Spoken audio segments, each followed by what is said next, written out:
Welcome to the We Fucking Love Startups podcast. I'm your host, Troy Hammond, and on today's episode, we're chatting with Ben Pujji. Ben is the CEO of Atomic, which is a SaaS software born out of Wellington. And what we hear is Ben's remarkable journey from how he went from a chef to working in government to working in digital to finding himself into a CEO role of a SaaS company. I hope you enjoy it.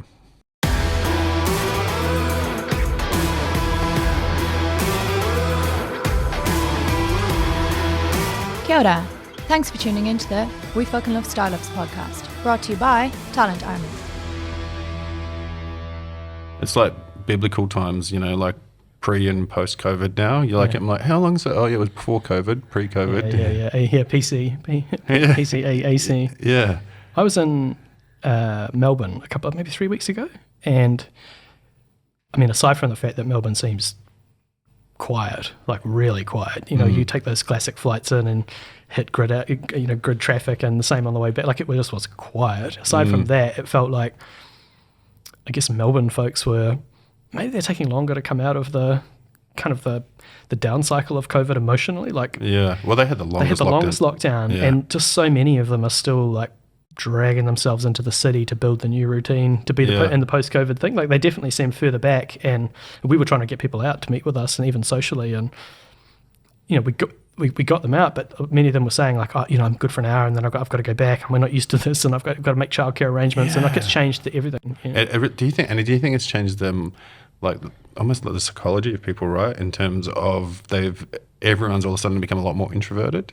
Yeah, and maybe in a city like Melbourne where most people don't live centrally, it's actually just little stuff. It's like, am I going to make the 1 hour, the 2 hour round trip just to do that thing? Whereas in Wellington, it's like easy. It's like a 7 minute round trip to anywhere, and so actually the kind of logistical things maybe are actually the underlying, maybe that's all it is. But obviously people are so set up at home, and so I don't know. I mean, we also saw people just come out of their shells being out of their houses, and people are like, the human connection is actually more genuine when you have it. So we were having better, even with my friends, I was having kind of better contact, better FaceTime than I would have had normally when people are busy and rushing from thing to thing, because I guess maybe it's more precious now, or maybe it's not happening as often, so you show up. And do you find, because you like Atomic was a remote PC, do you find that you were better equipped and handled COVID easier? Or I mean, certainly in terms of how the company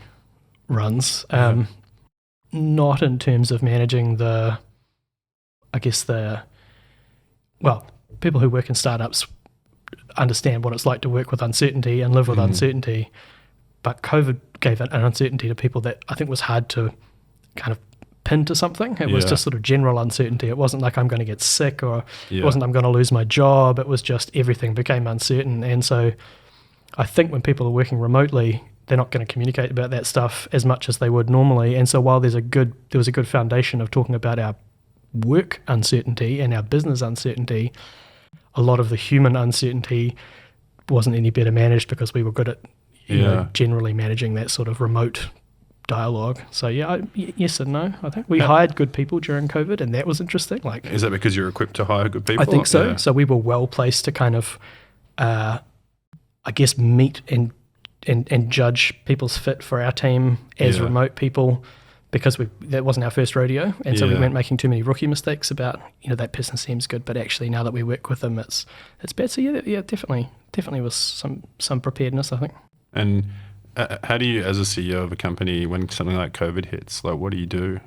Like, not to sort of simplify COVID too much, but I always find, I mean, it's very common for me to hit moments where I go, I don't know what I need to do. It's quite frequently. And so for me, the relationship that I have as a CEO with my chair, for instance, is absolutely critical, because who's the chair of Alistair Gregg, and I'm sure all good chairs have a good relationship with their CEOs, but Ellie in particular is just an amazing human and a really calm, organized, rational thinker. And so I would have conversations with him about all sorts of unknown milestones in the business all of the time, and so initially COVID didn't feel like it was going to be the world's biggest thing. We had a team member who was a Chinese guy who was due to travel home and lived near Wuhan. And, I guess a month or 6 weeks before anything kind of really was hitting the news, his trip got cancelled and things were getting difficult for him to travel. And so China was starting to make moves. And so we were kind of aware that, there's this thing happening over there. And so we were talking about it early, like, that's interesting, that's weird. But again, like massively underestimating what it was. So for me, I just immediately send up a flare and go, oops, here's a big thing. I don't really know what's going on. I don't really know what I'm supposed to be doing. And it's amazing how many, if you've got good people around you, like in my case, it's more than the chair, but those sorts of people, then you're not facing these big uncertainties by yourself and trying to be like, okay, what have I done in the past, or what does the playbook say? Sort of like you're just trying to get as many minds on something as possible. In one sense, it was a simple thing to reason with because it was clear there's a big health thing. We're going to be locked down. As soon as the sense that there was a lockdown sort of coming, we were able to make really quick decisions about parts of the business. And so we exited a co-working space, for instance, that we had. I went in one night, filled the back of the car up, just pulled everything out. We exited the contract, got out, and just knew things like we're going to need to conserve resources. There's going to be a bunch of sort of clear, I guess, known unknowns. And so, save money, button down, make sure everyone's communicating, make sure everyone's connected. That happened really early in the business. Like before the lockdown happened, we sort of saw that coming. And then, like everyone, we just sort of rolled with it as it happened. And being remote, remote first company, we certainly didn't have to like spool up any part of the business or anything like that. We did have people stuck overseas. So it was definitely sort of our fair share of curveballs. Yeah. Well, I think the good and bad thing about remote, of COVID, was that no one knew what the fuck was going on, right? And so it was just like it was the unknown for everyone all at once. And so it's amazing how human that experience was. Our business sells to big organizations, typically hierarchical organizations, and so we're trying to make contact with people that are hard to get hold of. And the classic sort of enterprise selling thing and the flattening effect of everyone being remote was just, we saw that immediately. Like we were dealing with this one customer I remember in particular. He's a really loud, really senior American guy running a healthcare business in Alabama or something, and we just like straight into his living room having chats with this guy. He's got a bourbon. And it's like, it was like, okay, I don't think we would have had that conversation if it wasn't for COVID. So the flattening effect was pretty cool, like getting to everyone, getting to anyone. And did the chef skills come back out in COVID, mate? Were you cooking? I wish. There's two groups of people, there's people that are like, oh, lockdown was great, like I had so much time. And then there's people who work in startups. And so, no, for us, certainly for me, it was, survival mode. It was like, all right, what do we need to do? Where are we at? And for our business, we pivoted the business, which meant turning off our old revenue and our old product and building a new thing. And we were right at the turning point where we had the new thing and we didn't have any customers. And so we were going right into lockdown this was the point where we thought we'd go and start selling this thing. Wow. And so we built our whole company, we built all of our revenue in lockdown, from lockdown. And so, those sort of, that moment of like, what do we need to do here? I guess in a way we were also, because of that, we weren't dependent on revenue in the same way that we might have been. We certainly had a fixed runway and we had time considerations to worry about, but we weren't, you can't lose revenue you don't have. So it was all sort of, where do we go from here? How do we accelerate, and how do we get through it? Good luck, Nick. Yeah. So no, I didn't know, not much barbecue, not much cooking. Because you started as a chef, right? Well, I started as a dropout, and then dropouts end up as chefs, often. Or recruiters. Right. I was I was raised by a single mum, and she's an amazing human, but I was a pretty upset, kind of angry kid, and so actually the first thing was I moved out of home the day I turned 16, and had no real plan. I just knew I didn't want to be there, dealing with dealing with my own angst. So I just got out, and one of the cool things about my mum is that she's just always really backed me. Like, she's just been one of those people who's like, you're a pain in the neck, but you're going to be fine. And so if you need to go, just go, like whatever, like you can come back if you want, but just like, it seems like, yes, you do need to go, like go do whatever. So that meant I pretty much just bailed from school immediately. I was like, good, okay, well, the next thing, as soon as you move out of home, there's no one that tells you to go to school. So like, I'm out. So I'm done. Went and worked at Farmers selling toasters and packing boxes out the back and just kind of hustling and doing my thing. And it was actually my girlfriend at the time's dad who founded the cooking school in Palmerston North. He'd been the head chef in the army for 20 years and was retiring and was going into the Polytech there. And he'd said to me, I need a hand doing catering on the weekend. Can you come and lend a hand? And so for months I've been kind of showing up to help him do his side business, his side hustle. And they had 20 spots on this new cooking school course, and it was the brand new campus, a $5 million fit out, like a beautiful thing with this amazing chef who was my girlfriend's dad. And he was like, I'll get you in there. Like, do you want to come and do you want to be on the course? Like, I reckon you could do it. And so, I kind of fell into that. And fell, or he pushed you into it because he's like, I need my daughter's partner to be doing something incredible. Yeah, maybe a bit of both. He was just, again, like in my life, I've got these people who back me at just the right moment, and like I wish I could look back and go like, I showed them something that was worth backing, and they saw. It's like, it wasn't that at all. It was just a good person who was like, hey, I reckon I can help this guy. Yeah. And he got me my first job, like, because people would come to the cooking school and say, have you got, who's decent, send me someone, and we need a bottle washer. And he put me in the best restaurant with the guy that was winning the Chef of the Year awards and kind of backed me into that and was like, this guy's great, the best we've got, it's just complete rubbish. And so again, like kind of that's how I got in, and then just like, What was that? What restaurant was that? It was a restaurant called Christopher's. The guy was, the chef was Christopher Ost, and he was at the time, the New Zealand Beef and Lamb Awards were the big thing, and he was the guy. He was the beef and lamb guy. They'd come around and do a mystery restaurant tasting, and if you had to serve the perfect, it was the late 90s, so it was like a stack of beef fillet on top of a stack of mushroom on top of a stack of something, like sort of like a 1 foot high on a giant plate with a swirl, sort of thing. Wow, I can see that right now. It's like Top Chef, from New Zealand would have been an interesting thing. Like if we go back and do a reality TV show on beef and lamb. Yeah. No, he was like, I learned so much from people like that. I mean, I learned so much from everyone as one of, I'm a sponge. And one of the things I saw from that guy was, I guess, the difference between being a craftsperson and being a business person. Yeah. And he was pretty open about it. He was like, I have no idea how to run this business. It went out of business shortly after I started, but he was a phenomenal cook. And so, if you can separate someone's advice around how to build a kitchen and how to run a kitchen and first principles of good food from how to run a business, then you can appreciate someone for what they are and not get kind of confused about, it seems like a bit of a nightmare as well. And like for me, it was all I learned a lot here and just didn't look to him for kind of business advice or anything. It's just like, okay, I'm learning a lot about how to cook I can stack a mean plate, but yeah.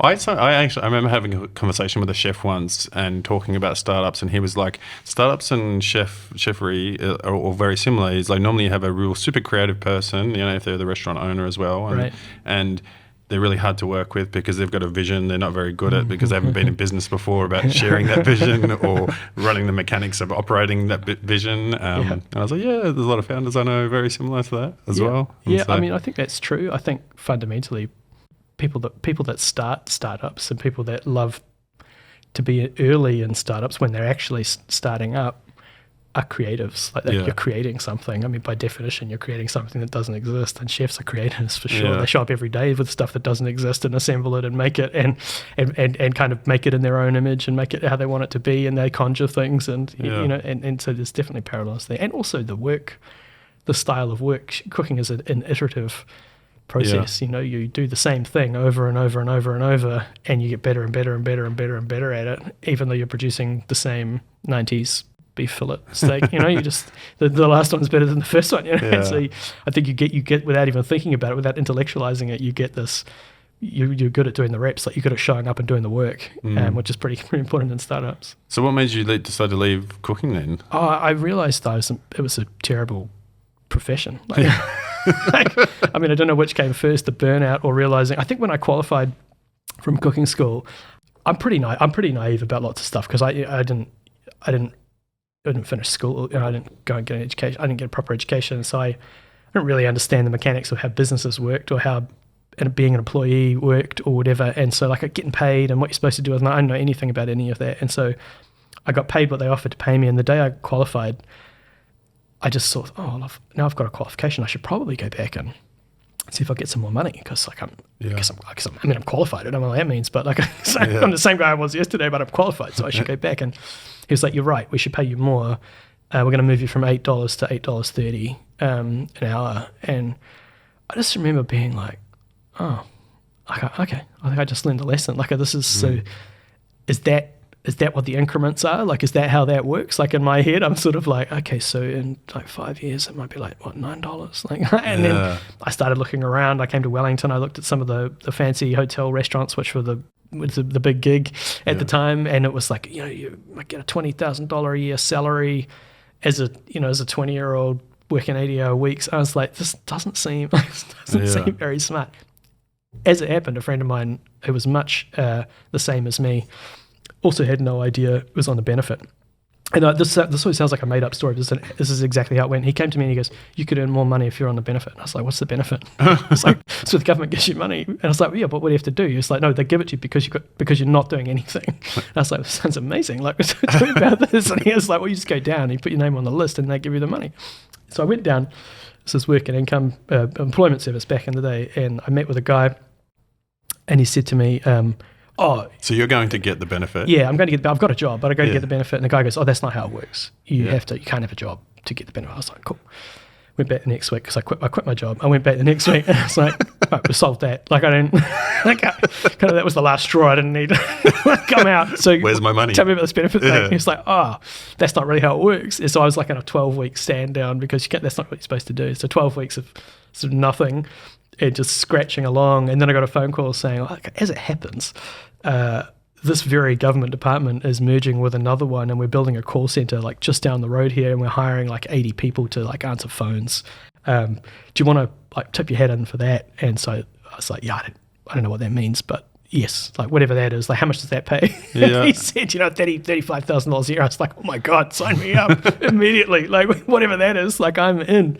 And so like 7 job interviews later, I was working on the phones in government, and what turned out to be a very dysfunctional early version of what is now StudyLink that processes student loan and allowance applications. And so through the chaos of that being set up, personally, I got exposed to lots of opportunities to work on help desks and be a business analyst fixing the software that was running the call center, and kind of a ladder emerged for me to kind of clamber up, and it all went from there. So I literally, my career started with me making bad decisions, naivety, and just sort of following my. So you have a really unsuccessful career as being a benefit bludger. Yeah. Didn't even get it. I don't think I got paid one benefit payment. No. What does your friend do now, out of interest? Actually, I don't know what he does. No, he's a mortgage broker. Is he? Now. Yeah, way more successful than I am. Yeah. We've got a mutual friend who was also working at that same government department. Is this Ed? Yeah. Funny. And so then, I mean, that is the great thing. So people think that I often, trash government because I talk about startups a lot, but I think government's great. The learning, like someone like you who's got zero experience, you get to go in as a call center operator. And next thing, you're just being exposed to all facets of government and things and work streams. Government is a very open place for people to enter. So it's not, because there's lots of jobs, there's lots of things to be done. If you can get through the 7 interviews. If you can get through the 7 interviews, including one of those ones where you had to walk through a grid of tape with 7 other applicants and without talking to each other, and some sort of weird psychological, I don't know. Hunger Games thing. Yeah. Anyway, but you get into those places, and I think the thing is, there's just a lot to do. And so there's if you're one of those people who's just prepared to go and find stuff to do and kind of run towards the things that need doing, behind that is another opportunity, or someone who cared about that, who's like, oh, here's someone who's being proactive and maybe I could get them to do this other thing. And so, there's actually loads of work to do and loads of people that can help you kind of make small steps up and learn and grow. And so, as a learning machine, like I spent 6 years in government, and I had an amazing run of learning and got into all sorts of jobs I had no right to be in, and got large scale experience building. I put the first online application in government online. I played a small part in putting student loans and allowances on the internet in 1999, and holy moly, like that amazing experience for someone who had no right to be there. And so that's how you're going to digital then, right? Like from being in government and helping people spend money on things that probably weren't tied to their student? Well, it was sort of internal. So we had this kind of chaotic technology system which was supposed to process it's a boring story, student loans and allowances, and it didn't work. And I remember being the person who stood up in the call center and went, nobody in my team is able to answer the phone calls because there's bugs in this software. Maybe I can get up and go and figure out if we've all got the same issue or different issues. And so about 2 days later, I was the help desk, and I was the IT help desk. And then very shortly after, I was the guy that the software teams were ringing going, can you talk to is this bug fix worked? And so I became an intermediary between... Is that BA, then you're a BA? Yeah, this is the BA. And then it was like, cool, now we're doing version 2 of that. Do you want to be like a junior project manager helping the real project manager, write paperwork for the next requirements for this thing, and then it goes from there. Awesome. Yeah. And then but then you realize, holy shit, there's something in this building websites, building web apps thing, and you went from government over here to then agencies. Yeah. So how did that happen? Yeah, I wish I at some point started making good decisions, based on. I wish at some point I could be like, well, then I came to my senses. And I've got this vision in my head of, like, I don't know what year is it? No, this is early 2000s. Early 2000s. Someone pushing at government a little tea trolley around MSD to then the drinks alcohol thing. Yeah, pretty much. Yeah. Pretty much. Well, yeah, like a complete unguided missile. My girlfriend at the time, my now wife, we just thought it would be cool to live in Thorndon by the train station because it was kind of industrial, and we were just total fashion victims and thought this would be cool. We're going to live down there. It's going to be a cool place to live. Yep. And we were walking the shops down there, and we went into this one building which happened to have a design agency in it. And we looked through the windows, and I just remember saying, I don't know, what do they do? That place looks amazing. I want to work in somewhere like that. That's a super cool looking business. And as it happened, the next day we were having breakfast with some friends, and one of the people that I met there was the person who ran the digital team in this design agency. And as we put 2 and 2 together, she was like, what do you do? I said, I'm a project manager working in building web stuff in government. She's like, we need someone like you at our agency. And so I ended up literally in that same exact building, a few weeks later working for them, and she left soon after, and then I got the opportunity to run that and build that. And so, kind of like, a series of unplanned opportunities kind of spiraling into opportunity that I could grab. And how quick did was it paced a lot faster, like going from government? It sounds like you were sort of naturally pushing yourself into opportunities and work anyway, but... Yeah. So actually, I reckon there's pockets inside government that are really, really, really onto it and really performing. And certainly in the early web, we were what the web was to the traditional IT teams. We were building web-based internal tools. We were the fast group inside the in the mothership. And so actually going into agency land, it wasn't about speeding up. It was actually about the commercial context changing. Everything in government you write a business case for and has a cost, but it's theoretical. When you're in an agency, every minute you spend somebody else is paying for, and you have to look them in the eye and send them an invoice, and they have to be like, yeah, I'll pay you for that. And so that's what speeds you up. What speeds you up is you don't have a minute to spare. Nobody's going to pay you for sitting around. So things did speed up, but it was actually this sort of it was almost a gear change rather than anything. It was just like, okay, hang on, we got to operate differently. So what's the environment like? Talk me through what's the culture and the environment like in agencies in early 2000s? That's such a cool place to be. For me, I didn't start in advertising. I started in a design agency, which had big established brand customers, really good relationships, and did lots of thoughtful, deep design work, and nothing digital. And so in the early 2000s, if you've got a couple of digital people in your team and you've got great relationships with existing customers that are already spending a bunch of money with you, and you've got some people who know what they're talking about the next big thing, and you can wheel them in, you can have some pretty easy conversations to say, would you trust us to try this thing for you, or would you trust us to try that thing for you? And so it was a really fertile ground for a digital person with some pretty robust experience to go in and offer to do new things with existing customers. So we built a very big digital business inside traditional design company, learned lots of lessons about how to do that, how to not do that.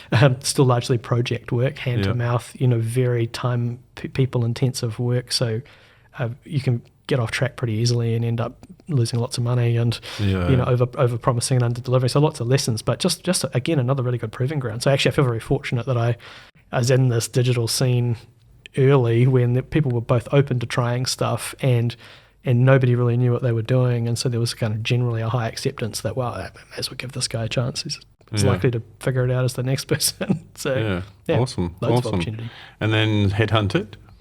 to go into the bigger agencies? No, actually we got to the point where we needed people smarter than me to lead the digital team, and I knew that, and it was pretty obvious. Like I've always got this. My gravity is towards the detail and the coalface. I'm typically happier doing the work than talking about doing the work, and we were just at that size where we needed people who were able to talk about doing the work and loved that and wanted to do that as their gravity. So we ended up hiring a really smart person who's moving in from the US, so he had this sort of cachet and swagger of an imported expert. And he bounced out of DNA really quickly and went to one of the big agencies. And so I kept in touch with him, and it was when he was moving on from there that I ended up taking his job. So very Wellington, I brought a guy in, he went somewhere else, he left a hole, I went into that. And so, I ended up sort of bringing some of my team over with me. And also very Wellington. Yeah. I really didn't enjoy the creative agency, the advertising agency world. Really awesome people, really, really, really creative, interesting people, but an industry that's dominated by different goals and agendas. Like they're fundamentally about short-term creative impact and winning awards. And naturally that's about winning awards, but it's about kind of flash in the pan stuff. Like, bam, we've changed this, and boom, we got people to buy that, and we stopped this. And I was always more interested in using digital and tech to really kind of solve longer term problems, more interesting things, kind of messier, dirtier things. So I wasn't never that interested in this week's campaign or this week's ad or whatever the flash in the pan thing was. Yeah. One thing I love about you is, that you're constantly reflecting. Like every time I speak to you over the years, you're always reflecting on, what am I doing right now? What do I need to learn? Am I the right person? This. And so it's funny hearing that, like through your career, it started very early, like, am I the right person to be leading this new digital team? Probably not. Let's bring in this American guy. And then going to advertising, realizing, is this floating my boat? Probably not. And then, so you then find yourself pretty quickly, next thing you're working at a bank, right? Yes. I think probably from this point on, my career was more about people that I'd worked with helping me, giving me opportunities. And after I left advertising, I was actually doing a bit of freelance work, and I just wanted to get out of the creative business. The commercial side of it was killing me. Like it just wasn't where I was happy.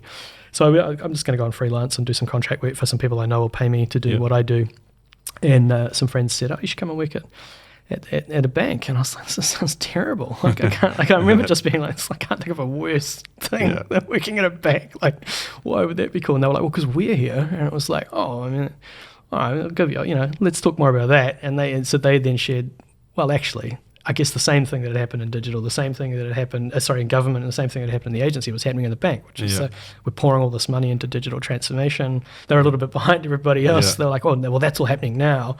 And so if you want to come in and be part of kind of reshaping that, then that's what's happening over here. And so the more I looked at it, the more it actually looked like it could be really interesting. And more importantly, I was pretty sick. One of the things I was sick of from the creative industry was doing shiny stuff that didn't really work, or shiny stuff that wasn't very impactful. So we did beautiful digital work. We did beautiful, innovative product stuff and campaigns and websites or whatever.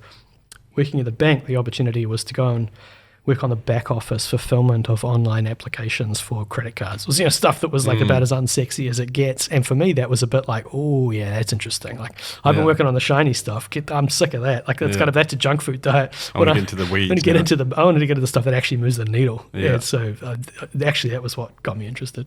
Awesome. And then ironically, you now working with banks again. And so, so talk me through you're at a bank. You then decide, oh no, I've done that now, I've hit this, I'm going to just completely throw that all in and go and work in a startup. So I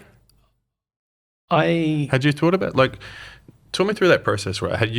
Did you identify that you wanted to go and work in a SaaS startup or a product company? Yeah, absolutely not. No, I really, those people that found companies that are crazy and they're proper entrepreneurial. I can't remember. There's a saying that you need good timing, a good idea, and the right money to build a business. And an entrepreneur doesn't need any more than the first one of those to get started. Like that's the difference between a business person and an entrepreneur. Entrepreneur's like, I've got one of those, I'm out. Like, let's go. Yeah. Let's get this thing moving. I'll figure the rest out later.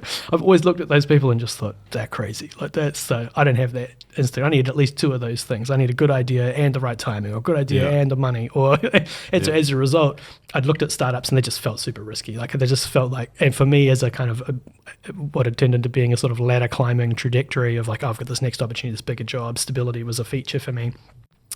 And it was actually some friends of mine who were at the bank at BNZ who had left to start Atomic, and they were the same people that taught me into coming to the BNZ in the first place. They had a track record of convincing me to do stuff that didn't seem obvious. And they said, we've kind of done that crazy bit. Like we've set this thing up and the bank's not cool anymore, man. It's time to leave. Just come do this. And I remember just the same process. I'm so reactive to these things sometimes. And I remember just being like, that just sounds terrible. Like, so you were in a bank. You were like head of sales. Yeah, I was head of online sales for BNZ. So I had a bunch of teams, and we were doing really interesting work building all of the online fulfillment channels. Is that when Rowan was there? Was Rowan? No, that was before. It was before that. Yeah, in fact, I'd worked with Rowan previously in the creative agency. Yeah, he worked at DNA, didn't he? He worked at AIM Proximity. Yeah, that's right. Yeah. Which is where I went after DNA. And then they convinced you to come to be, was it chief marketing officer? Yeah, so they were like, well, we've built this thing and we're launching this thing. And, I guess with my marketing background through the agency world and kind of that blend of digital and design, having worked and built design teams, they were like, well, we're building software for designers. It's we need to sell this thing and we're going to sell it over the internet. So we don't need like a salesperson. We need someone to kind of help take this thing to market. And so actually it was the perfect opportunity for me to jump. It was people that I trusted who were kind of a couple of steps into the journey, doing something that I genuinely thought I could do. And so for me at that point, I think as a startup joiner, I had the right threshold of stability for me to be like to throw it in and go. 2 out of 3. Yeah, 2 out of 3. Yeah, and felt terrifying for me. It felt like I had none out of 3 for me. But objectively, it wasn't as risky as what they did. So I made the jump. And so, how does that? So like, what were you feeling? Talk me through like the first sort of 90 days in the startup world. So, the thing I managed to do, which I think I would recommend for anybody to do if they're joining startups, is to join in a way and in a place that's actually aligned to how you operate. Yeah. It minimizes the culture shock. It minimizes the sort of the randomness of the change, and it means so if you can understand what you're going to be doing, and actually what on day 2 and day 3 and day 5 what you'll actually be doing, then you may not know whether that's going to work, and you're entering the massive uncertainty of building a business in a startup context where you're kind of time bound and cash poor and whatever, but at least kind of what you're going to do. You don't get in the door and go like, oh, I'm disoriented and confused and I don't know what I'm. So when I went in, I knew that we were going to launch this product and we had certain time to do it, and it was my job to help build the marketing proposition, sort out the pricing, figure out how to actually sell stuff, kind of lead that part of the business. So you were busy straight away. You were just executing. And what was Atomic? Because what Atomic was then and what Atomic is now is different, right? So really what was Atomic back then? So Atomic was a design tool founded by designers, a company founded by designers who were trying to design, who had spent, I guess, 10 years trying to design some of the more complicated software apps around. So they were the early design team at Xero. Yeah. They were the designers from BNZ overhauling internet banking. And the characteristic common to both of those companies was you're building these highly interactive, data-driven user interfaces. And so as designers, they had tools that were built for designing brochures. Yeah. And so as a side effect, they had individually become developers and coders and were building coded prototypes and had this practice of prototyping as a design process. And so they just weren't great tools for that. And so it was one of those scratch your own itch things where it's like, this is crazy. We have the internet, we have browsers that are capable of working like design tools. The design process is still happening on the desktop. It's not collaborative and none of it's interactive or prototyping. And we have to, why do I have to sit here and cut code just to show how a button's going to look when you put a mouse over the top of it? So that was the vision, was to build, I guess, the next generation of interactive prototyping tool. And we did that. And I remember it was a fantastic product. It was a really cool product. Yeah. And it was one of those I guess this happens all the time in software, where if you're 5 minutes early or you're 5 minutes late, then the conditions are really different to when if you showed up at perfectly the right time. And I think we were early enough. In fact, we might have been slightly too early. And what we really found was you can build great software that allows a small group of really innovative people to build the future. But if the vast majority of your target market isn't ready for you or isn't ready for that practice or that activity, then you're a bit of a niche kind of thing. And so for the first part of Atomic's life, really that was the case. It was a great software a little bit early for a group of people, a very passionate group of people. They were very passionate and loud. Like I remember seeing like messaging boards and things where people were talking about Atomic and how great it was and thinking, this thing's going to be fucking huge. Yeah, well, one of the cool dynamics of selling to designers is that they are genuinely a community. Yeah. And so they're an addressable, from a marketing perspective, they are an addressable audience. Like you can find them and they talk to each other and you can go after them. And so we did all of that, and that was very successful. But the product itself, I think, was kind of ahead of the commercial opportunity. So we had something that was really interesting, and we had 100,000 users in 200 countries. Like, it was very well used. You know, the founders of Atomic were like, let's try and make something big. Like, let's try and make something interesting. Let's try and make a dent. And so we were just in the process of going, okay, well, we've got to here. The market's woken up. There's lots of competitors. We're doing all right.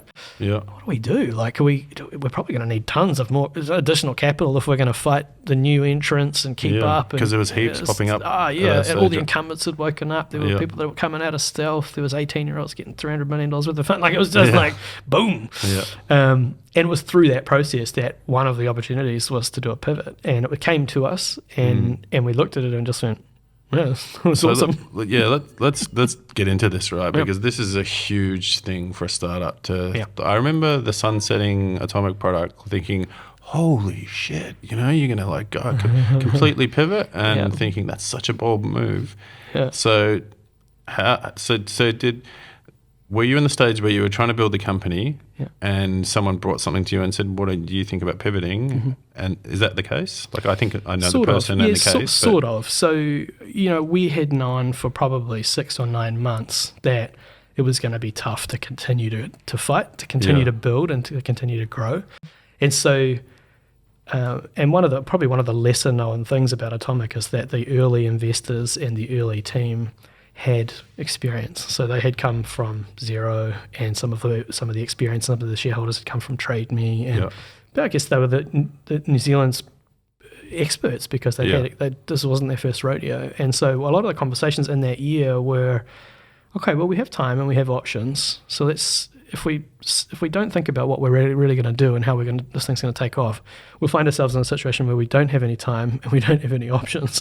So let's not waste that time. Let's start asking questions about whether we're on the right track and whether we're doing the right stuff. And that's a pretty core conversation in startups that you need to be having all the time that we could have because we had people that knew that we should have those conversations. So actually the conversation had been, do we sell this thing? Is there do we go to one of our competitors? Do they want to buy the product? Do they want to buy the team? Do they want to buy both? Is there some value in that? Is that the right path? Got pretty far down the road with a couple of those conversations. A couple of good stories in there. And it was actually through that process where we just thought, at that point we were like, we need to do something different. We're not going and raising tons of money is probably not the answer for this thing, really. Like, it was definitely an option.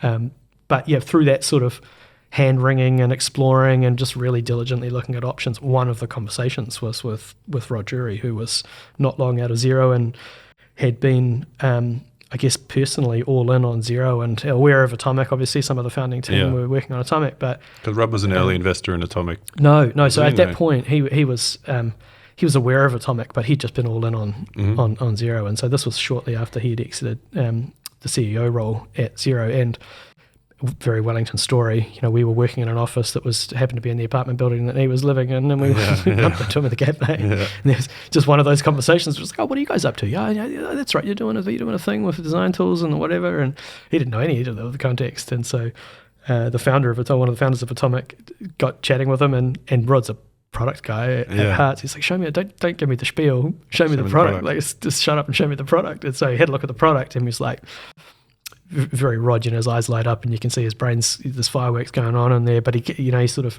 over the course of a few days, he was like, I've got some ideas. This is interesting.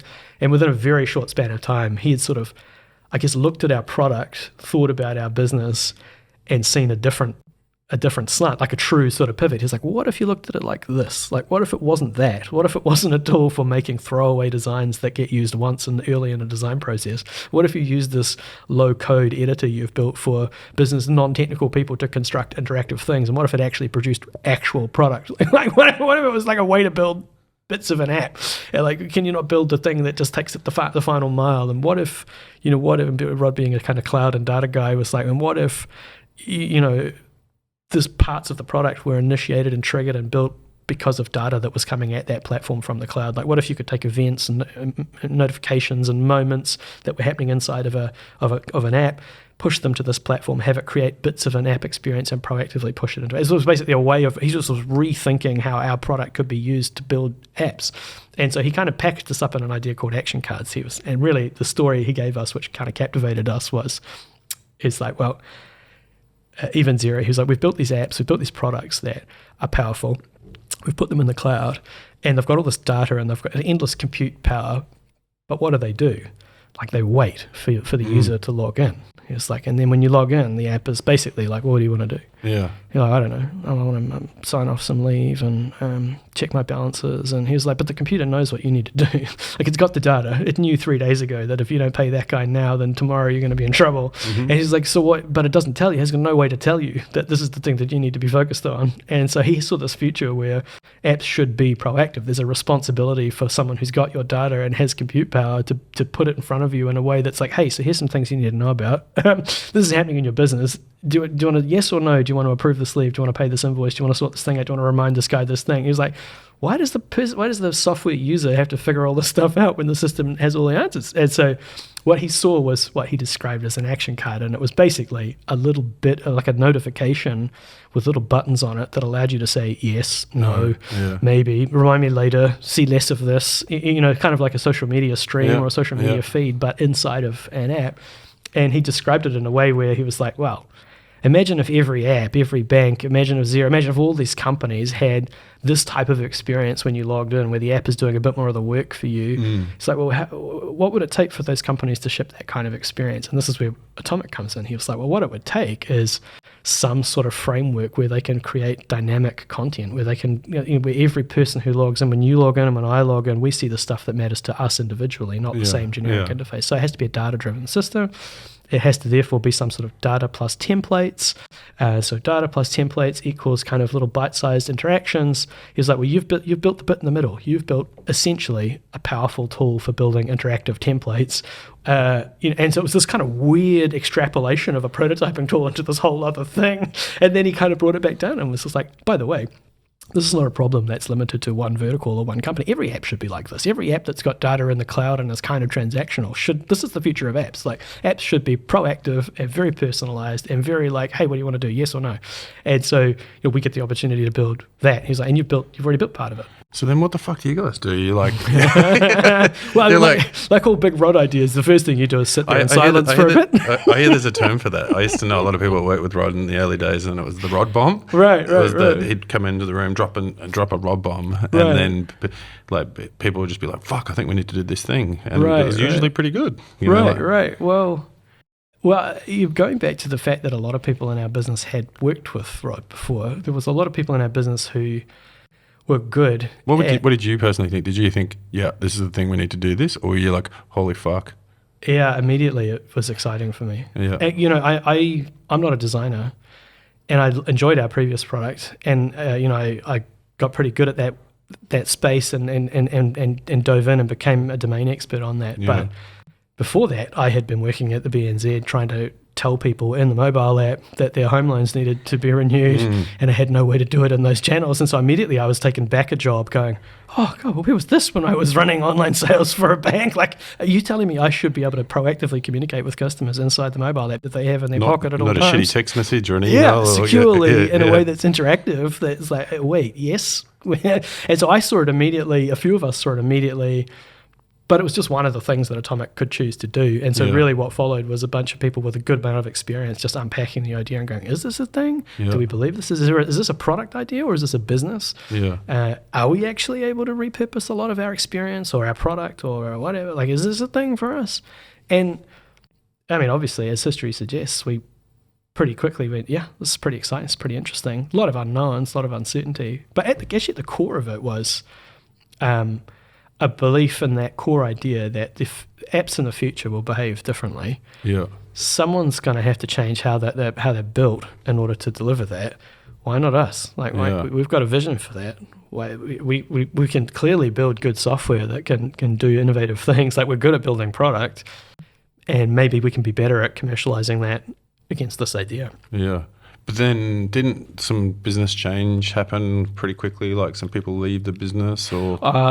Not really. I mean, at that point, Atomic was 3 years old, or maybe even longer, actually, so maybe 3.5 years old, because it had been in stealth for a little while. And so a few of the original team had moved on already. And so I think at that point, it was actually a really good junction for people to reassess whether they wanted to come on version 2 of Atomic or not. And so a few people at that point just said, that sounds good. I'm a shareholder of this company, but I'm also tired. Hey, how about do you want to run it? And so, including our CEO, who's a very close friend of mine, and he stayed on our board for a long time, and is still one of my really trusted advisors. And he looked at me and he was like, "Oh man, this is right in your wheelhouse. Like, you've been in my wheelhouse for a while, but this is in your wheelhouse. Like, this makes total sense to me that you would want to run this." And I remember looking at it like I do with all of these things and being like, is there anywhere else I'd rather be? Like, is there anything else I can think of that's more interesting than this? Like, no. All right, yeah, I'm in. Like, I'm so in. So, yeah, the business did change. And, I mean, over the course of that first year, it changed significantly. And so many of the team changed, and we doubled down on the new thing. And turning to your point about kind of sunsetting the old product, I mean, we're a little company. We couldn't do both. We couldn't keep the old thing going just because people loved it. Well, that was the question that we, external from Atomic, we keep asking, well, why don't they just have another company and just leave the lights on? Yeah, well, I mean, part of me wonders whether we should have done that, to be honest. That's so good. Every time I go to make a prototype, I'm like, damn it, where's the tool? Like, there still aren't good tools for that. What do you use internally now for that? We use simpler tools, I guess, that are better across the board and worse at prototyping, like Figma. Great tools, just nowhere near as good at prototyping as what Atomic was. Mm-hmm. It was really about focus, and a lot of startup decision making is about focus. So you're now the CEO. Yes. And it was your decision, like, in terms of what you did with the sunsetting of the product and what you did with that, or was that with the products? Now we've got the new idea, the new strategy. Ben's jumping in. Yeah, no, it wasn't exclusively my idea, but it was part of the conversation about how do we execute the pivot, and really it was just about, what does it cost to run the old thing? What's the upkeep that's required on it? And to be honest, that was a very complicated, monolithic application. Those are non-trivial to maintain and support. And so it wasn't a simple matter of kind of leave it running and leave it alone. Those things need nurturing and looking after and tendering and growing. And so just from a focus perspective, it felt like, nah. Yeah. So then tell me through, like, you go home to your wife and you go, guess what, I'm now the CEO. And we pivoted and we're building this thing that's not out there. No one knows what it is, and we have to think of it and come up with it. Yeah. Like, talk me through that. She's used to me not having any idea what I'm doing. When I come back, I'm like, hey, we're doing it. She's like, what? I didn't understand the last thing. What are you doing? Don't even bother telling me about the new thing. I remember when you first told me about the action card thing over a coffee one day, I was like, what? It's taken us a couple of years to figure out how to talk about it, to be honest. And I'm an all-in kind of person. Yeah. Like, I love the messy details, the figuring out. I love the coalface. And so not much changed for me during the pivot, in the sense that I was already all over every part of our business, doing every job I was able to do to help that business. And so that's all the CEO does in the new company, is kind of chief whack-a-mole officer. In an early stage startup, you'd wish you were sitting there with a cigar and a vision and a notebook and taking, looking out in the distance. You're not. You're just scrambling around trying to get the right plates moving and keep things in the right general alignment. And so it was actually much the same for me. And really the thing that was exciting about the pivot was I actually really understood the problem. Like, well, you were firsthand working in a bank, right? And so, like, and it's really interesting for me. It's interesting as a banking customer. It's interesting as a health insurance customer. It's interesting as someone who orders groceries online. Just how shitty the experience is that these very smart applications give you when you're trying to get things done. Like it just feels like nothing's really improved. Even though you can do a lot more stuff, the overall interaction just feels...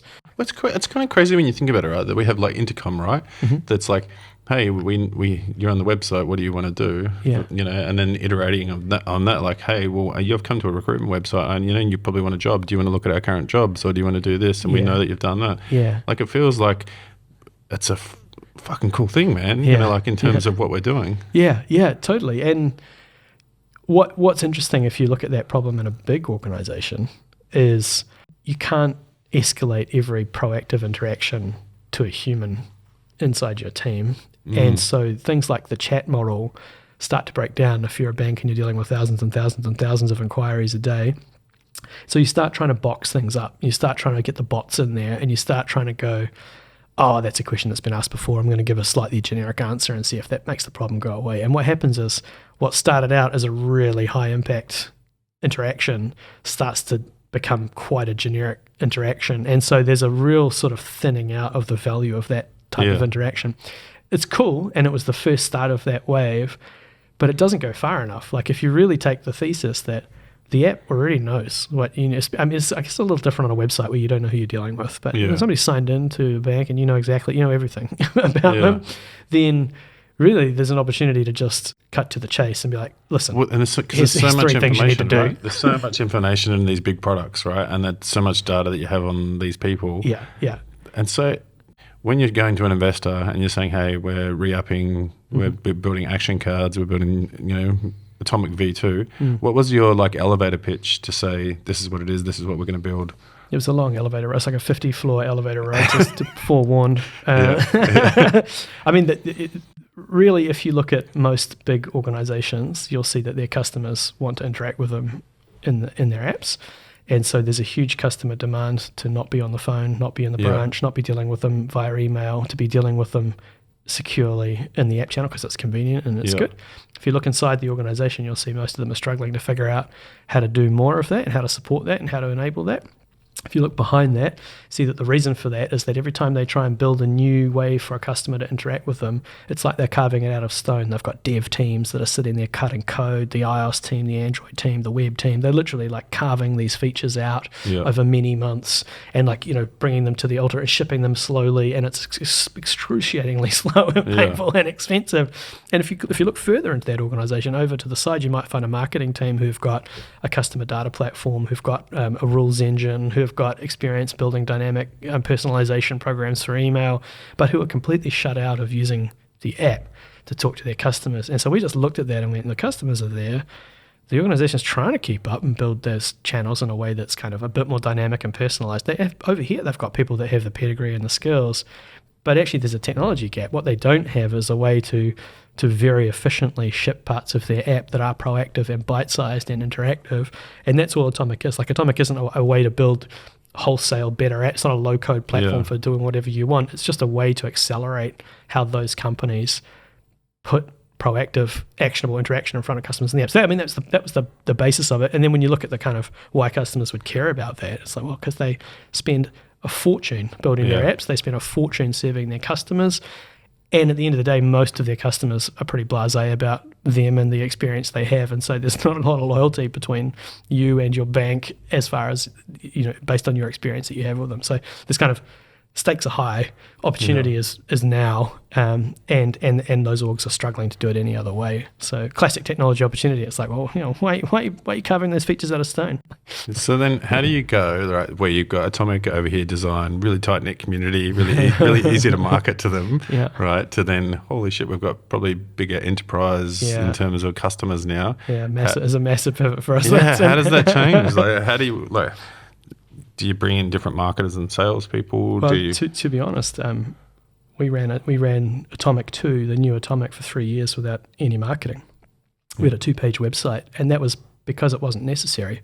Because you're going to go to the head of marketing, the head of data, the head of the product team, and say, "Hey, we've got an opportunity for you to do what you do differently and in a smarter way." And if they buy your product, the revenue you've landed for your business is so significant that that process is going to take a while, but it's going to be so meaningful to your bottom line that you don't need hundreds of those customers. And so you don't need a marketing machine that functions in the same way you do when you're trying to sell $20 a month seats to every designer on the planet. And so you're playing a higher value, smaller game. And so it's only really been through our recent capital raise that we've started to invest in marketing, and probably a little bit later than we should have. Like, you actually can't have enough inbound interest in your business, but it was a hard shift for us. Wow, that's pretty full on, right? Like completely. To be honest, we couldn't have done that without the people around our business who've been there, done that. Like, I think that would have been a crazy pivot. And who are they? Ali, Rod? So Ali, Rod, Rowan, Simpson, who is a very important part of Atomic. There's actually, just about everyone in the startup ecosystem has helped us in some way. Phil McCaw from Movac, Sam Morgan. The list is endless. Serge Van Dam. These are people that, and indeed Atomic's own founders, who've got plenty of their own experience. Yeah. This is a group of people. Plus, I'm probably missing half a dozen amazing people who weren't just giving us money, they were giving us, experience and time and wisdom and guidance. And did you raise money? Yes. So we raised money to do the pivot. Yeah. And we raised money shortly after we did the pivot. That's when Rod came in. Yeah. And then we raised shortly after that as well. I mean, when I took the CEO job, one of the first jobs was to really map out the detail and go, what is it actually going to take to do this pivot? Like, how long do we need to? And what do you do there? Like, so for someone who's CEO of a generic startup right now that doesn't know what they're doing, like, how do you come up with your strategy in terms of what money do we need? How long is it going to take? I guess that's a big question. The bottom up answer is, you have to do the work to figure out what it is that you are testing, what you think you need to prove, and how you're going to go about it, and what you're going to spend the money on. Yeah. Investors don't invest in ideas; they invest in plans and teams. They invest in people that they back to execute plans that they can understand. And so they talk about addressable markets and looking at your bigger opportunity, and that's true. But fundamentally, they want to know, what are you going to do, and do we back you to do it? But at another level, in terms of how you actually navigate that, I think it's very important in a venture-backed company to have the wisdom of people who've been there, done that, to help you navigate. Because you can set your company up in a way that's just really unhelpful down the line if you just make rookie mistakes about when to do stuff and how to do stuff. If you go and take money from the wrong people, it can really hurt you. And so, from me, just in terms of generic advice for other people going through that process, is if you don't have that experience, pull up and go and find some people that have, because New Zealand right now finally has a whole bunch of people with tons of experience, and they're not necessarily super well organized or completely accessible, but it's New Zealand. Like, they are around. I mean, I inherited a bunch of them as my investors. But you have external friends and mentors and stuff as well, right? And yep. I mean, I guess if the question was kind of what would I suggest people do, it's don't try and figure it out as you go. Like, go and get some advice. Yeah. Yeah, good answer. Topical thing, right? Like, I seem to be talking about this a lot at the moment, which is the mentoring thing, right? Like, getting that advice. Yeah. I find a lot of people just don't seek out that advice. Yeah. Like, do you, as the CEO of a company where you're like, holy shit, I'm now the CEO, like, what type of people do you go and talk to and understand what that role is, and how do you teach yourself, and how do you learn through that? Yeah, interesting. I've got a bit of a, I think I've got an approach that I don't see other people taking, and maybe it's because it's a bad approach. I don't know. I don't like out of the box mentoring. The idea that I'm going to get close to someone or have someone kind of shadow me close enough to help and give me perspective. Like, something about that feels like an overhead to me. Yeah. I feel like I've got a lot of those people in my business, like the chair relationship I mentioned before. Yeah. My chair is my mentor as far as the business goes. He's hugely conflicted in terms of giving me personal advice because he's got an invested interest in the company. Yeah. So we're both pretty aware of that. But I guess that sort of traditional mentoring role for me, I think, happens well inside my circle. I guess the bit that's unconventional for me is I've kind of I've got 10 or 15 people that I don't know very, very well, but that I trust and I respect, and I like. You're one of them. I mean, how much time have we spent together? Maybe 2 hours in 5 years? Like, when I hang out on the weekend, right? Yeah. But I ring you every now and again, and I go, oh, God, am I crazy? Like, what? And you go, nah. Or yep. And I'm like, cool. I've talked to you in a year. But that's what I said before, like what you, and I think I read this, like you don't have to do this, you get to do this. Oh, no, you talked about how you just completely, you've got a goal, and you're going for it, and then when you get to that goal, you're like, what am I doing now? What's the next part? What's the path look like for me? And you're constantly like thinking about how and what am I getting out of this? And I fucking love that. Like, I wish more people did that. What's that methodology, and where did that come from? Yeah, so I feel like, and I think it's a bit of a hangover from being kind of leaving home early, being really independent, is that I've had to figure out how to get good at self-awareness and reflection. And so I've got a habit, and I do it. It's more of a practice now, where I very, very routinely pull up and say, how am I feeling about this? How does this feel? And that boils down to really asking myself, am I feeling like I'm stuck here and I have to do this, and oh my God, I've got 900 priorities and challenges and things, burdens to overcome? Or does it feel like, oh man, I can't believe I get to do this. Like, this is amazing. If the alternative is I'm going to be stuck in that boring job doing one thing over and over and over, and so if you ask yourself that question and your gut reaction is like, nah, this feels like I have to do this, I feel trapped, I feel stuck, I feel whatever. If you keep asking that question and that answer doesn't change, it's a really clear warning sign that either you're in the wrong place or you're not behaving in the right way or whatever. And conversely, sometimes when you're stressed and you're doing stuff that just needs to be done and you ask yourself that question, when you hear yourself ask the question, sometimes you go, yeah, I have to do these things. Yeah. But actually, I'm still really grateful that I wouldn't want to be anywhere else. Like, I'm super grateful that I get to do these things. And for me, that little practice, that little routine is like the ultimate reset. So I do it all the time, like constantly. And then that second, kind of going out to my second tier network and my friends that I don't spend too much time with, that's another shortcut for me. That's kind of going, I think you back me. I think you know what I'm doing. You're not so close to my world that we have to have a big saga and a big long ongoing conversation about it. Just give it to me straight. Am I crazy? Yeah. Am I making a bad decision? But do you naturally trust your gut? Do you go with your gut a lot and then just test that? Is it? Yep, I do. And I'm sure that's terrible, but I'm absolutely, I totally work on my gut. But I don't have an ego that prevents me from asking people what you think. You could be really careful with advice, because if you ask people for advice and don't respect it and don't process it fully, they'll stop giving you good advice. They'll either stop giving you advice altogether, or they'll stop really care. They won't invest in the advice that they give you. They'll just give you the headlines. And so I'm careful with advice. I don't ask for it too often. I don't ask for too much. But yeah, for me, that sort of constant self-reflection of like, am I in the right place? Am I the right guy? Am I doing the right thing? It's really helpful. Because I'm constantly recalibrating. How do you do that as a CEO of a company with the rest of your team? Like, how do you think about them as well as yourself, plus everything, plus the strategy of the company? Like, yeah, I think it starts with hiring people that I value the self-awareness of people in startups, because you're crammed into a tight space, working hip to hip under extreme circumstances, just like a kitchen. Yeah. And so, choosing your team, choosing your players, like choosing the people that you want to spend this intense time with is step one, making sure that you're careful who you let into that tent. And the second part of that is creating this constant conversation about how are we doing? Are we having a good time? Are we is this working? Are we crazy? Like, and I think that doesn't work well for a lot of people. A lot of people just need to tell themselves, well, this is good, we're doing the right thing, we're going to persevere, everything's going to be right. And I'm a bit of a nightmare for those people when they come. There's people that are sort of constantly with the self-reinforcement, because I'm a little bit more like, are we? Like, are we really? Is it good? Are we good? And then if the answer is like, yeah, no, we're good, I'm like, sweet, let's move on. Like, no big deal. I'm just checking. And so for me, there's like a lot people that work with me.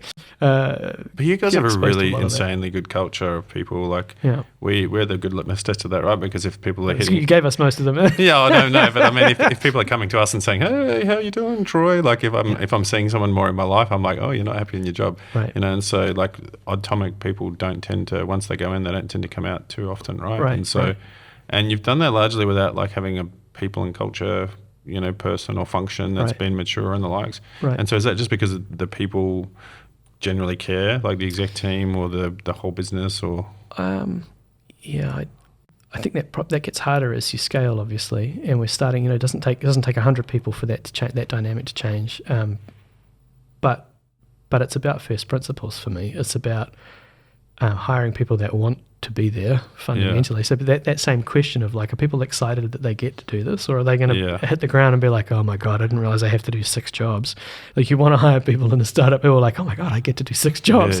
And so fundamentally picking people that know what they're getting in for, and the cliche of hiring good people and getting out of the way. Like I'm a total control freak about the things that really matter in our business, and absolutely blasé about everything else. Like I don't. There's so whole parts of our business that I don't need me, and I'll dial into the things that are really important to me or to the business, and so I kind of oscillate. And I think that works well for most of our team. Like, they have a lot of ownership of parts of our business. They know I'm going to come flying right into their grill if it's something that is mission critical for the business or for me. But by and large, there's a lot of autonomy, and we're solving an interesting problem. Like, it's a big problem. One of the reasons it's hard to describe what Atomic does is that our product is 6 or 7 different applications that work together. We're building native code for mobile. We're building a data platform. We've got a browser tool. We're selling, we're selling to enterprise. We're dealing with regulated data stuff. Like, it's an interesting, gnarly software problem. So we're attracting people that nerd out with that stuff. And that was true in the design tool too. So the founding team of Atomic were pushing the limits of what you could do in a browser. Like, it was Chrome only because only Chrome supported X, Y, and Z feature. And it was like, that attracts good talent if you're solving interesting problems. If you're just building a bullshit forms app that's whatever, you're not going to attract interesting talent. Go 100%. Solve something hard. And so the future now for Atomic, like, I've noticed Rod's in the media a lot now. Do you have to drag him out to get him back into the media, or is he happy? And no, I don't think so. Rod, one of the amazing things about Rod and others in our business is that they don't really want to be in our way, and they've got plenty of other things to do. So the general position is like, if I can add value, then call me. And that was true for him through my capital raising exercises. Like, I'm can I get in the room? Can I get in the room? Is it helpful for me to be there, or is it if it's not helpful, go for it. And he's like that with, I guess, as we now turn on the marketing machine and try and build awareness of what we're doing with Atomic. Rod's really making himself available, saying, if it's useful, I've got a vision, I've got ideas. I don't want to steal the limelight. I don't want to whatever. But if it's helpful, if it's useful, I'm here. And that's. As a CEO of a company, surely you're like, fuck yes. Get out there, Rod. Totally. I mean, I guess as a marketer, I'm a bit more cautious about how many voices there are for our company and what our story is. And, the control freak in me wants to control the narrative of that. But, ultimately it's about building momentum, building awareness, and man, who better than Rod? But man, you get some good media out there yourself, because when I research guests before I do podcasts, right, I'm Googling them, I'm reading their blogs, I'm listening to podcasts. If you type in Ben Pujji quotation marks and lock it off in terms of search, there's some good articles out there about Atomic, man. It's like definitely, it feels like there's some good noise happening now with you and Atomic. So I, one of the things I hate about startups is startups that talk about startups. Like, I hate the general theatre. The cool lady sort of stuff. The cool lady stuff. And I don't want to hear about your vision.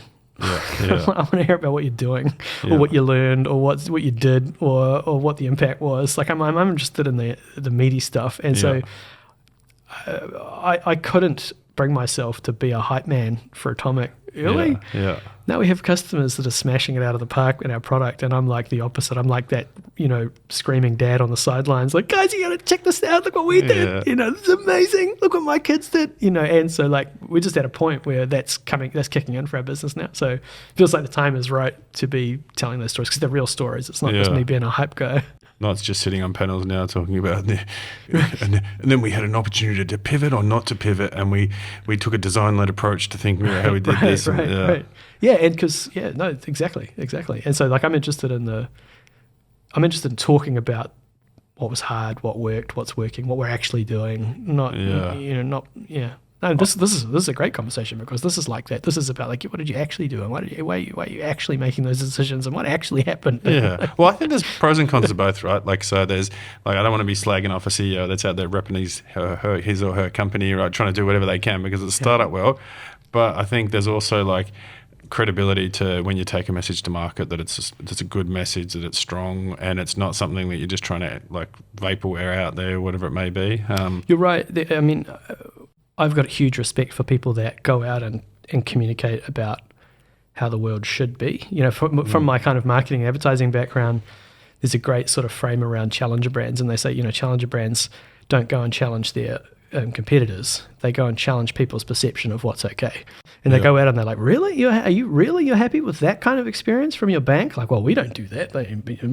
All credit to you. I mean, if you're happy to be treated like that, you want to be on hold for 20 minutes, that's cool. I mean, we don't have hold times on our call center, so you might want to switch to our bank, or, you know, like... Take the Pepsi challenge. yeah, right.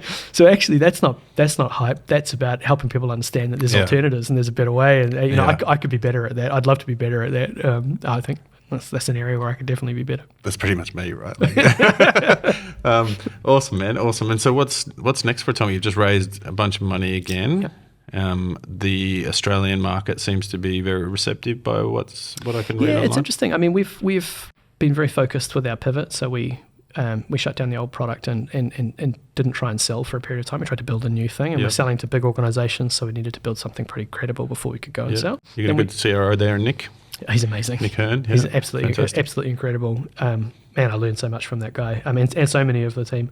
I guess the next phase for us was, will anyone buy this? Like, will literally anyone buy this? Can we sell this to big, complex organizations and validate the thesis of what we're doing? We've done that now.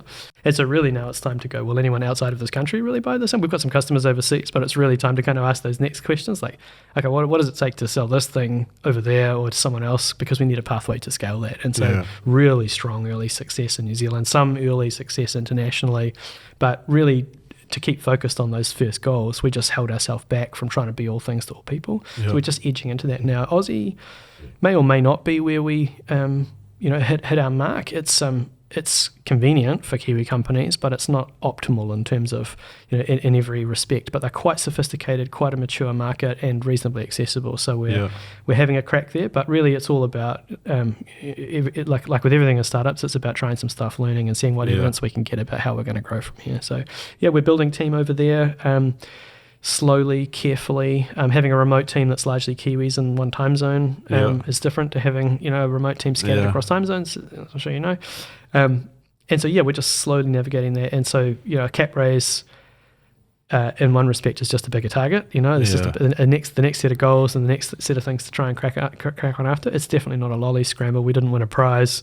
We've been given enough rope to go out and improve the next set of things. So we're trying to stay as focused and as disciplined as we can on just the immediate next things, which is how do we do what worked here somewhere else at a slightly bigger scale and start to figure out how we could scale this thing right up. Awesome, man. Awesome. Well, I can't wait to see the future of Atomic. Hopefully there's no V3 in there on the cards, but I feel like you guys are onto something here. If there's a V3, it'll be the right thing. I think we're super lucky to have the V2, and I think that's pivots just get such a bad name, but actually pivots are about going, there's a better opportunity. Let's get after it. Yeah, well, that's something. I mean, that was a real big part of the reason why I wanted to get you on the podcast and talk, because just bold moves, but pivoting and completely reinventing yourself, people often just talk failure and but then we've got to stop the word failure and talk about attempt, right? Like we attempted this, and then we pivoted and did this, and we attempted this, and then this attempt's now working out. And I feel like that's something that we just got to change the narrative a little bit. Rowan Simpson, who's one of our investors and someone who spends a lot of time thinking about how people like me should do business, has great things that I kind of keep reaching for. And one of those, and it comes up during cap raising, is like, it's like, don't give me a pitch. Tell me what you know.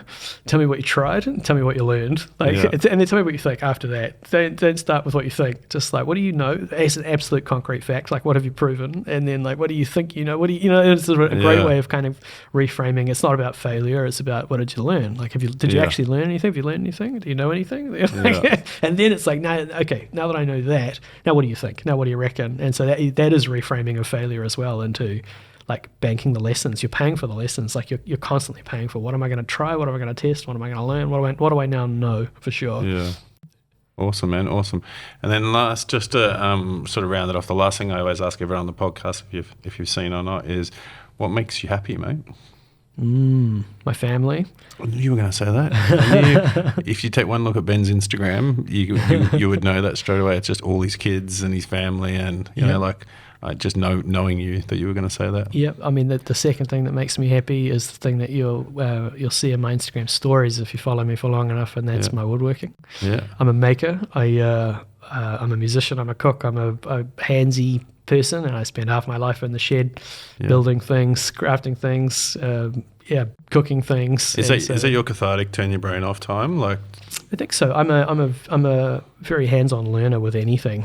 So whether that's, you know, I have to be in front of customers. I have to be hands-on in my professional life. I can't be back at the whiteboard all the time. I have to be hands-on. But I think it's just how my brain works. I've connected through my hands. I learn by doing. So I have to be doing, and I have to be learning. I'm constantly trying new stuff. Awesome, man. Hey, well, thanks so much for having you on. It's been fantastic, and I'm really proud of Atomic and everyone that's involved. I think it's, I think the potential of being one of these big success stories that we talk about, and I think the values of the people that are here now in Atomic are the thing that excites me the most, because whenever you have successes of big companies, it's the people that spit out of that afterwards and create the ecosystem. And you know, we've got some amazing valued people in there at the moment working, you know, on something really cool. So thank you, and thank you for your support. I mean, we're just showing up and seeing what we can build, you know, seeing what we can create. Awesome, mate. Well, thanks for coming in. Cheers, dude. The reason why I started this podcast is to have people like Ben on and have those conversations around pivoting, around CEOs throwing themselves in and being super vulnerable and just saying, am I doing the right things at all times? How do I handle things? How do I lead people? And so I just really enjoyed that chat. And I hope that you're enjoying this series as much as me, because I'd love it to stay. I'd love it to keep going and be successful so that I can just talk to people like Ben every day, all day. Thanks for watching. This podcast is produced by John Otaka from Empire Films.